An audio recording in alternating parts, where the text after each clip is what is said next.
Hello అండి, నమస్తే. నేను మీ రాధా. నేను ఈరోజు చేయబోయే recipe street food style evening tea time snack item అటుకులతో అటుకులు మిక్చర్. ఇది చాలా స్పైసీగా టేస్టీగా ఉంటుంది. ఈ అటుకులు మిక్చర్ను ఏదైనా జర్నీ అప్పుడు కూడా తీసుకొని వెళ్తే మనకి 1 or 2 days నిల్వ ఉంటుంది.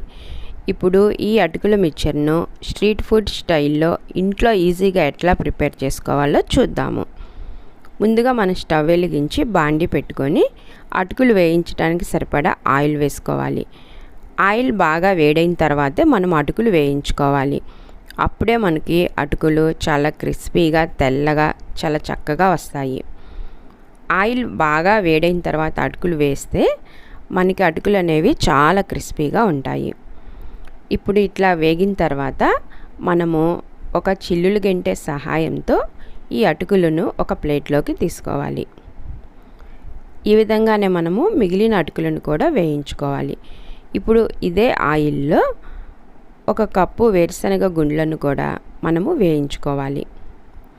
వీటిని మరీ ఎక్కువ డీప్ ఫ్రై చేయాల్సిన అవసరం లేదండి. జస్ట్ ఒక 2-3 నిమిషాలు వేయిస్తే సరిపోతుంది. ఇప్పుడు ఈ వేయించిన వేరుశనగ గుండ్లను ఒక ప్లేట్లోకి తీసుకోవాలి. ఇప్పుడు మరలా దీనిలో 1/2 కప్పు శనగపప్పును కూడా వేయించుకోవాలి. వీటిని కొంచెం దూరగా వేయిస్తే సరిపోతుంది. ఇప్పుడు ఒక బౌల్ తీసుకొని ముందుగా వేయించిన అటుకులను ఆ బౌల్లో వేసుకోవాలి. ఇప్పుడు వేయించిన వేరుశనగ గుళ్ళను శనగపప్పును కూడా వేసుకోవాలి. ఇప్పుడు మనము ముందుగా సన్నగా తరిగి పెట్టుకొని ఉంచుకున్న ఉల్లిపాయ ముక్కలను, సన్నగా తురిమిన క్యారెట్ ముక్కలను, అదేవిధంగా టమాటా ముక్కలను ఇవన్నీ వేసిన తర్వాత ఇప్పుడు దీనిలో రుచికి సరిపడినంత సాల్ట్ వేసుకోవాలి. సో ఇప్పుడు సాల్ట్ వేసిన తర్వాత ఇప్పుడు దీనిలో కొద్దిగా మనము కారం కూడా యాడ్ చేసుకోవాలి. కారం కొద్దిగా వేసుకుంటే సరిపోతుంది.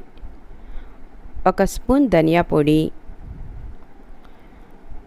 కావాలంటే మనం దీనిలో 1 స్పూన్ పొడి మసాలా కూడా యాడ్ చేసుకోవచ్చు.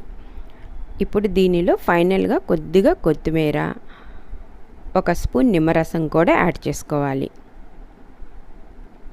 ఇప్పుడు ఈ అటుకులకి ఈ వెజిటేబుల్స్ అన్నీ పట్టేలాగా ఒక 2 నిమిషాల పాటు స్పూన్తో బాగా మిక్స్ చేసుకోవాలి. అంతేనండి, ఇప్పుడు ఎంతో రుచిగా స్పైసీగా ఉండే అటుకులు మిక్చర్ రెడీ.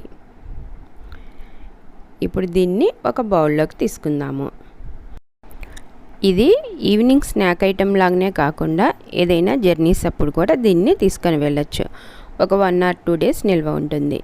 ఓకే ఫ్రెండ్స్, ఇది సమ్మర్ సీజన్ కాబట్టి పిల్లలు ఎక్కువ ఇంట్లో ఉంటారు కాబట్టి స్నాక్స్ అనగానే ఎక్కువ బయటకు వెళ్ళకుండా ఇంట్లో ఇట్లా ఈజీగా ప్రిపేర్ చేసి ఇవ్వండి. పిల్లలు పెద్దలు ఎవరైనా కానీ చాలా ఇష్టంగా తింటారు. ఓకే ఫ్రెండ్స్, ఈ వీడియో కనుక మీకు నచ్చినట్లయితే లైక్ చేయండి, షేర్ చేయండి, సబ్స్క్రైబ్ చేయండి. Thanks for watching. నెక్స్ట్ వీడియోలో ఇంకో రెసిపీతో మళ్ళీ కలుద్దాం.